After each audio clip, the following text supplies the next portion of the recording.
So I want to make you understand intuitive apperception, which is called Aparoksha Jnana. Okay, so the Pratyaksha Jnana means what is available to our sense organs. Paroksha Jnana means what is available to our mind. So, for example, I say it's inference. There's a smoke, there's a fire. Okay, so now that's called Paroksha Jnana. What's called what you call as deductive logic or inference is called Paroksha Jnana. Pratyaksha Jnana is knowledge, senses. Atma is Aparoksha. Okay. For example, if I ask you now, do you exist? I'll say yes. You say exist. But why do you exist? Why do you say you exist? It's intuitive knowledge. It's not through sense organs. It's not inference also. Oh, I exist because my body exists. It's not inference also. It's a direct intuitive experience. I exist. Right?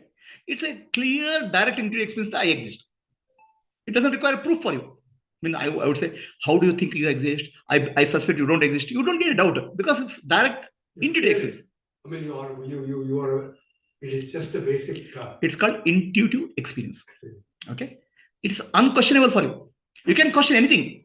You can question if there's smoke, is there a fire? You can question, but intuitive experience of I exist, you cannot question. Right? It's a direct experience. Okay. So if I question you, are you aware? So what do you say? Yes. I mean, is it? Can I come and prove that you are not aware?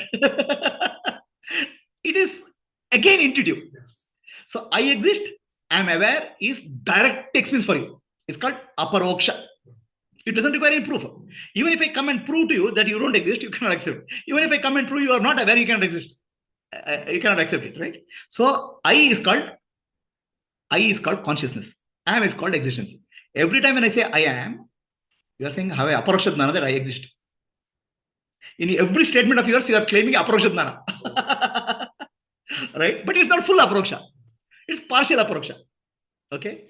So I is called consciousness. I am is called existence. Sat and Chit, already you claim.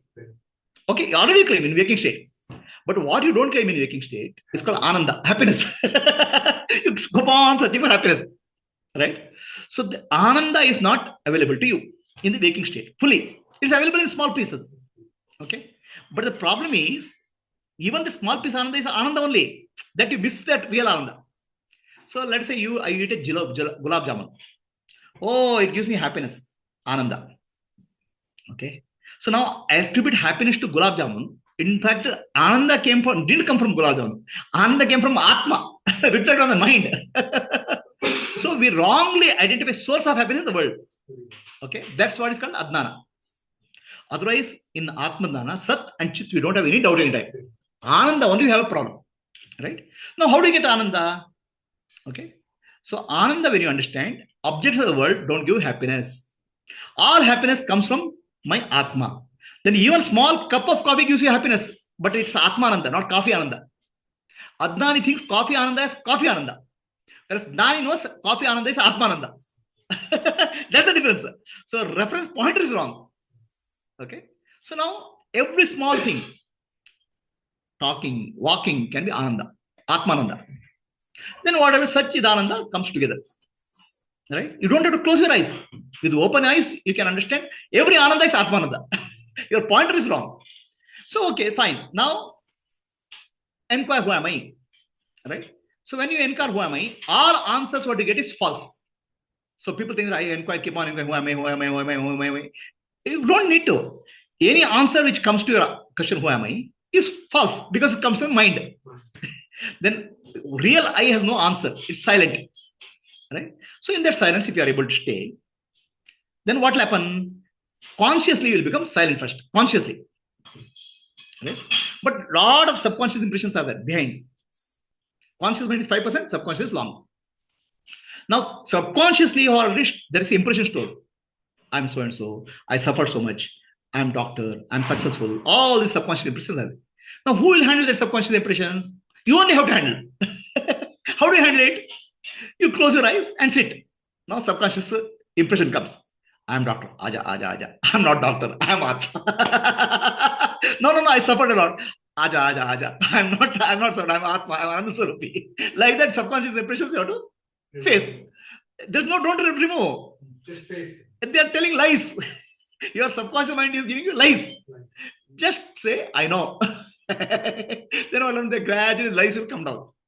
Then what happens? Subconscious mind and conscious mind become one. Right? So that's called Purna Aparoksha Jnana. When conscious mind is now unconscious, subconscious and consciously are become silent. When the mind is becoming totally silent, it's like a sleep. Like a sleep, but not really sleep. Mind is silent. So then the bliss is there. So now you have found Ananda in Jagrata Sushupti. Jagrata means you are waking, fully awake, and you are fully asleep also. Because waking means a lot of thoughts are there. The thoughts have come down. Asleep means there are no thoughts. Both are combined. Waking and sleep is combined. It's called Jagrata Sushupti. Then now you experience Ananda. Now is it a must? Not required. If you understand every Ananda is Atma Ananda, you don't need to Samadhi also. In waking state, anytime any Ananda comes, okay. Atma Ananda. So gradually, when subconscious mind gets transformed. The conscious transformation happens, subconscious mind has to transform. So then whole mind, with whole mind, you accept I am Brahman. Partial mind, you cannot accept I am Brahman. Partial mind, if you accept I am Brahman, it is called intellectual knowledge. The total mind you would accept as I am Brahman. Right? It's called wholehearted acceptance of I am Brahman. Are you able to do that? It's called Aparoksha Jnana, Purna Aparoksha Jnana. Otherwise, Aparoksha Jnana you have already. Every time you say I am, you are already Aparoksha Jnana. But you can't claim confidently that I am Ananda Swarupi. That Ananda is complete Aparoksha Jnana. Now here understand difference between intuitive knowledge and intellectual knowledge. Intellectual knowledge is based on the data. A person who has a lot of memory bank can be called as intellectual. He can process the data and give some. Intuitive knowledge is not based on memory. So if I ask you, do you exist? It's not based on memory. I exist now. It's now. Are you aware? Yes, I am now. It's not tomorrow. So now what will happen? The intuitive knowledge, subconsciously you don't accept it. Because subconsciously, your existence, you are associating with your memory, your past. Right? Subconscious mind always works on data. Intellect also works on the data. So intellectual knowledge means what? I exist means, oh, no, I'm a doctor. I worked for so many years. So your existence is associated with memory. But your Aparoksha Jnana, that experience is not memory. It's intuitive. So once you understand, are able to separate out what is memory-based knowledge as intuitive knowledge, there's a separation take place. Then you don't fall for the mental, that subconscious impressions. Right? So that time what will happen? Subconscious impressions start coming down. Consciously you understand subconscious impressions, what is coming is not real. Then what will happen? Conscious mind and subconscious mind become one. Then one mind is called whole mind. The whole mind is called realization, wholeness. That's called Aparoksha Jnana. But please understand, Aparoksha Jnana is not one time you get Aparoksha Jnana. Whenever you say I am, you are speaking Aparoksha Jnana only. But you are mixing with the body and mind. Are you clear? So what happens every time you face subconscious impressions, you have to be aware. It's memory. I am not a part of memory. I am the observer of the memory. So then what happens? Gradually, conscious mind and subconscious mind. Now it will be intuitive. So now intellectual knowledge and intuitive knowledge, what is the difference? So intellect, intuition, and insight. There are three things. So intellectually, you are a doctor. Okay, because after you studied medicine, you became a doctor. Right? But with the experience, you have developed insights. Insight is coming out of experience. Yeah. Okay. So a fresh medical graduate, if some patient comes, he'll not be able to understand this is the problem. But after 10 years of practice, you know, oh, this is the problem, this is the problem. That means you have developed insight based on the experience. Insight is logical, but it's quick. Okay. So this patient, okay, he has this thing, what is the infection. How did it quickly come to conclusion? It's called insight. But there's a logic behind that. Logic of data and logic of experience. That's called insight. Okay. But Atma Jnana, intuition. Insight is conscious. It's coming out of experience. Intuition, there's no logic you can give. Okay. But you know it's true. You cannot prove to anybody also. For example, right now if I ask you, do you exist? Yes, I exist. There's no logic for that. Why do you exist? There's no, why am I aware? There's no logic. You know intuitively. So the intuitive knowledge is always there, but it's getting mixed up with the intellectual knowledge and inference.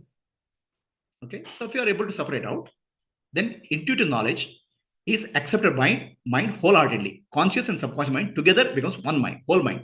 That whole mind is called holy mind. That's called realization. And that's what is Deepavali is all about. Any questions? No.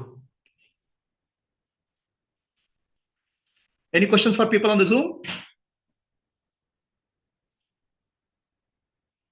It is Ramana Maharshi Ati Sulabham Ramana Maharshi. But we don't get Ishtatra idya ಅಂತ ಗೊತ್ತಲ್ಲ ಯಾಕಂದ್ರೆ we are already bombarded with a lot of cultural conditioning. All cultural, societal, religious conditioning is there. So let me this next question, Gayatri.